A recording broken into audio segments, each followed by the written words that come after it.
नमस्कार, प्रियंका किचन मराठीमध्ये तुम्हा सर्वांचं मनापासून स्वागत। आज आपण करतोय ग्रेव्हीवाली मस्त चवीची शिमला मिरचीची भाजी। एकदा तुम्ही ही भाजी बनवली ना तर परत परत बनवून खाताल, एवढी भारी आणि एवढी टेस्टी बनते। आतापर्यंत तरी तुम्ही शिमला मिरची वेगवेगळ्या पद्धतीने बनवून बघितली देखील असेल आणि खाल्ली देखील असेल, पण या पद्धतीने एकदा जर तुम्ही ही शिमला मिरचीची भाजी बनवून बघितली ना, दुसऱ्या सगळ्या पद्धती तुम्हाला फेल वाटायला लागतील। एकदम सोपी ग्रेव्हीवाली शिमला मिरचीची भाजी बनवण्यासाठी सर्वात पहिलं आपल्याला लागणार आहे तिथे शिमला मिरची। इथे मी 4 मीडियम आकाराच्या शिमला मिरची घेतलेल्या आहेत। आता शिमला मिरचीची भाजी बनवण्यासाठी इथे मी शिमला मिरचीचे छान देठ काढून घेत आहे। आता शिमला मिरचीचे संपूर्ण देठ मी काढून घेतलेले आहेत। आता आपल्याला शिमला मिरची छान अशी बारीक कट करून घ्यायची आहे।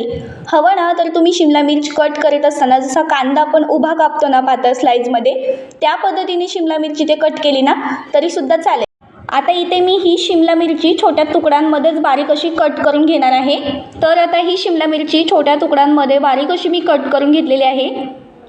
आता ही कट केलेली शिमला मिरची आपल्याला एका प्लेटमध्ये काढून घ्यायची आहे। आता ही कट केलेली शिमला मिरची आपण थोडा वेळ साईडला करून ठेवूया, तोपर्यंत आपण ग्रेव्हीसाठी वाटण तयार करून घेऊ।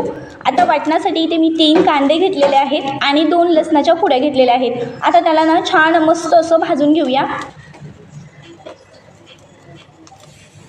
तर कांदा आणि लसूण चांगला भाजून घेतलाय, गॅस बंद करूया। तर पहा, कांदा लसूण भाजून घेतला होता तो चांगला प्लेटमध्ये एका चुरून घेतलेला आहे। आता लगेचच एका तव्यामध्ये थोडंसं तेल टाकायचं आणि भरपूर सारं खोबरं भाजून घ्यायचं।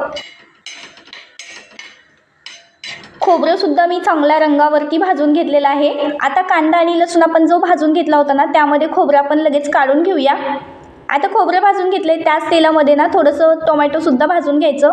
त्यानंतर कोथिंबीर भाजून कोथिंबीर सुद्धा काढून घ्यायची आणि परत सगळं साहित्य भाजलेलं परत एकदा तव्यावरती टाकायचं आणि छान परत एकदा 2-3 मिनिटं चांगलं वाटण हे परतून घ्यायचं। जितकं तुम्ही हे वाटण परताल ना तेवढीच ही ग्रेव्हीवाली शिमला मिरचीची भाजी एकदम चविष्ट अशी बनणार आहे। तर पहा, 2-3 मिनिटं तरी हे वाटण चांगलं मी परत एकदा परतवून घेतलं। आता हे परतवून घेतलेलं साहित्य थोडा वेळ साईडला करून ठेवूया, तोपर्यंत एका कढईमध्ये तेल गरम करूया। 1 पळी तेल घातलेलं आहे आणि बारीक कट केलेली शिमला मिरची टाकली, त्यामध्ये चवीपुरतं मीठ टाकलं आणि ही शिमला मिरची ना तेला मिठामध्ये चांगली कलर चेंज होईपर्यंत छान परतवून घ्यायची। शिमला मिरची छान परतल्यामुळे ना भाजीमध्ये खूप छान टेस्ट येते। आता शिमला मिरची छान परतली गेली आहे, ती सुद्धा एका प्लेटमध्ये काढून घेऊया। आता ज्या कढईमध्ये शिमला मिरची परतली आहे ना त्याच कढईमध्ये भरपूर तेल टाकायचं आणि आपण जे वाटण थंड करायला साईडला ठेवलं होतं ना ते सुद्धा मिक्सरच्या भांड्यामध्ये छान त्याची बारीक अशी पेस्ट काढून घेतली। त्यानंतर तेलामध्ये चांगली वाटणाची पेस्ट टाकून घेतली आणि चांगलं वाटण आता परत 2-3 मिनिटं चांगलं परतवून घ्यायचं। वाटण परतते तोपर्यंत तुम्हा सर्वांना माझं एक निवेदन आहे, हा आपला रेसिपीचा व्हिडिओ तुम्ही कोणत्या गावातून किंवा कोणत्या शहरातून पाहताय हे नक्की कमेंट करून सांगा, म्हणजे मला सुद्धा समजेल की आपल्या रेसिपीचे व्हिडिओ कुठपर्यंत पोहोचतात। तर बघू शकता 2-3 मिनिटं चांगलं वाटण परतलं गेल्यानंतर आता काही घरचे मसाले घालूया। लाल मिरची पावडर, काळं तिखट घातलेलं आहे, धना पावडर आणि थोडीशी किंचित हळद टाकायची आहे आणि चवीपुरतं मीठ टाकून ना मसाले चांगले वाटणामध्ये एकजीव करून घेऊया। वेळात वेळ काढून तुम्ही माझी रेसिपी इथपर्यंत पाहत आलाच आहात तर रेसिपीसाठी एक लाईक नक्कीच करून घ्या। जे कोणी पहिल्यांदा माझ्या चॅनलला व्हिजिट केलं असेल, पहिल्यांदा रेसिपी पाहत असाल, त्यांनी पटकन सबस्क्राईब करून घ्या। सोबत बाजूचं बेल आयकॉन पण प्रेस करा, म्हणजे माझी पुढची कुठली जी नवीन येणारी रेसिपी आहे त्याचे नोटिफिकेशन सर्वात अगोदर तुमच्यापर्यंत नक्कीच पोहोचली जातील।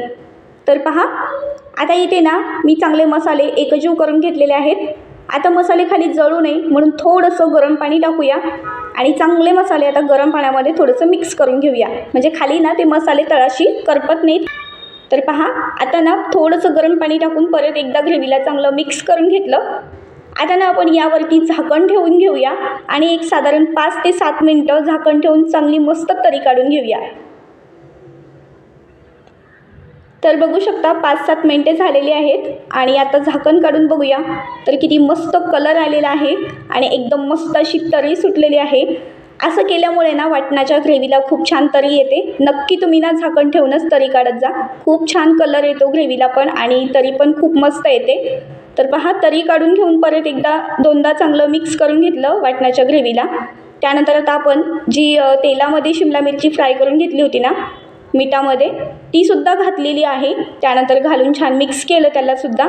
परत इकडे गरम पाणी साईडला मी गरम करायला ठेवलं होतं। आता दोन्ही वेळेस भाज्यांमध्ये पाणी टाकताना गरम पाण्याचाच वापर करायचा, म्हणजे भाजीला खूप छान टेस्ट येते. तर पहा, आता इकडे मी गरम पाणी टाकून परत एकदा छान आता मस्त मिक्स करून घेतलं आहे. आता तुमच्या अंदाजानुसार तुम्हाला घट्ट पातळ जेवढी ग्रेव्ही हवी आहे ना त्यानुसार तुम्ही इथे पाणी घालू शकता. आता मला जरा मीडियमच ग्रेव्ही पाहिजे होती, त्यामुळे मी कमी पाण्याचा वापर केला आहे.